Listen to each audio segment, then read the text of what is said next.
Okay, we have very talented Harold Perkins of LSU. We'll start with questions here on the front row.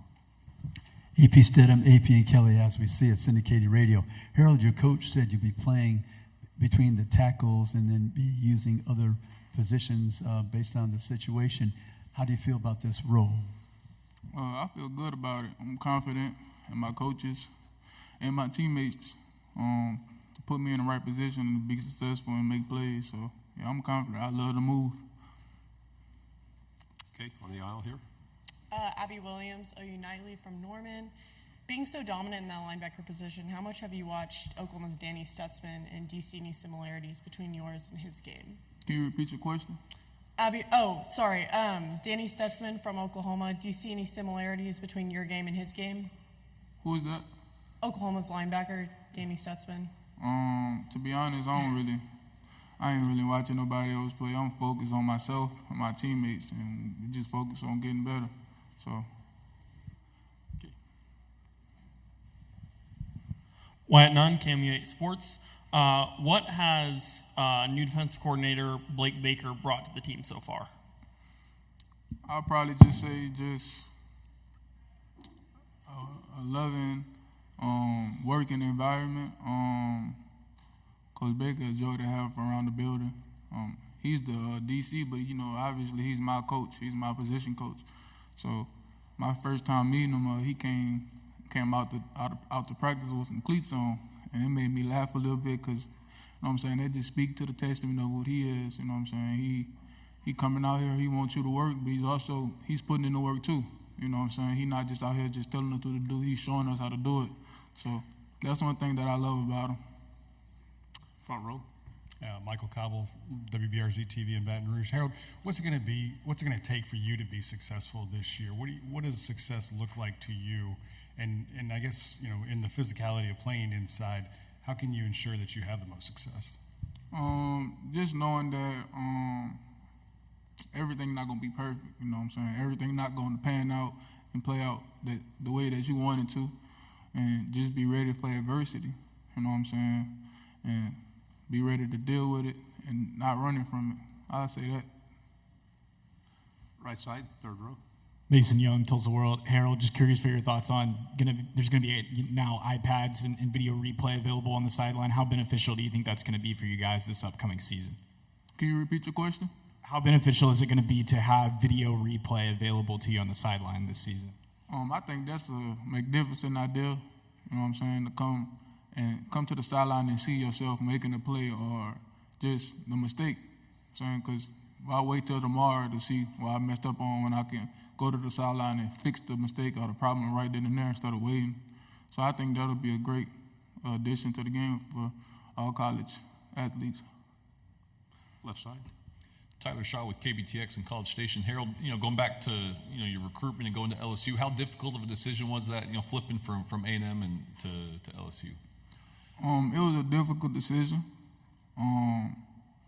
It was a moment that I feel that I have no regrets on, but it was for sure a difficult decision.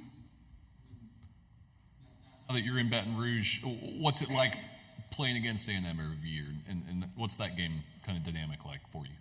It's fun. Obviously the guys on that team, and coaches and stuff, we have a little bit of a history. So, I know them, they know me. So it's not like a surprise, So it'd be a fun game, though, when we play them. Right side, third row. Chessa Boucher with NBC 33 in Baton Rouge. You talked a little bit about Blake Baker and busting out the cleats. Have you ever had a coach do that? And what have you just learned from him? And what's going through your mind as you see him there with the cleats on? To answer your question, no, I never had a coach, come out and wear cleats and show me how it's done, quote unquote. But great guy. He's a leader. And he just wants the best for his players and his team. He knows how to have fun, but when it's time to work, there's no jokes. It's time to work. Fourth row in the aisle. Daniel Brown, KTBS TV in Shreveport. Not sure if you had a chance to really interact with him much since he's in a different position group, but freshman Gabriel Relaford on the defensive line, what are you expecting from him as he contributed in the spring, and what do you want him to contribute there in the fall? Gabe is someone that I've been watching quietly. You know what I'm saying? He humble. He put in the work every day. He come in every day. He busts his tail to be the best. You know what I'm saying? He that for real. I just watch him put in the work. You know what I'm saying? He remind me of myself, just coming in, not trying to step on nobody's toes. I just want to be the best. I'm here to take somebody's spot. So that's what he kind of remind me of myself a little bit, just in that remark. Quiet and just trying to put in the work and just be great. On the aisle in the back. Adam Ogburn with K10 out of Sherman, Texas. Harold, you obviously went to high school in Texas. You were offered by Texas and Oklahoma. So can you talk a little bit about kind of what you think those two schools are going to bring to this conference? I think Texas and Oklahoma is a great addition to the SEC. I obviously feel, and some of y'all might feel the same, that the SEC is the best brand of football that you can play at the college level. And just adding those two great universities to the SEC can't do nothing but help the SEC go up and help their school go up too. So I think it's a great addition. On the left in the back. Dan Peck, ESPN 106.7 in Auburn. We had Coach Kelly in here, and he talked about moving you from the outside to the inside. He thought that maybe on the outside teams could scheme to play away from your side of the ball. That's going to be tougher with you in the middle. Can you just talk about the transition that is for you to move from the outside to the inside and what you're looking forward to this season? The transition for me has been wonderful. Like I said previously, I trust my coaches to put me in the right position to be successful. And the rest is on me. Like, I trust in my abilities and my qualities that God has blessed me with to go out and make a play. So I'm excited to see where this year gonna go. Front row. Eric Bailey with Tulsa World. Piggybacking off the OU Texas question, can you talk a little bit about Brent Venables, his recruiting style, and just the kind of defensive coach that he is at Oklahoma? To be quite frank and honest with you, I don't really know too much about him, but I'm pretty sure he's a great guy. You know what I'm saying? Oklahoma defense, I feel should be good this year. Obviously, there's no sleepers in the SEC, so I feel like they're going to be a good team. Maybe be familiar with, too. He's not your position coach, but Kerry Cooks, he was a former Oklahoma assistant. Can you talk a little bit about Coach Cooks? Yeah, Coach Cooks is a great guy. Obviously, last year he was our safety coach, and he was in a room with a guy, or one of my roommates, Major Burns. So, yeah, Coach Cooks is a great guy. Love him and want the best for him.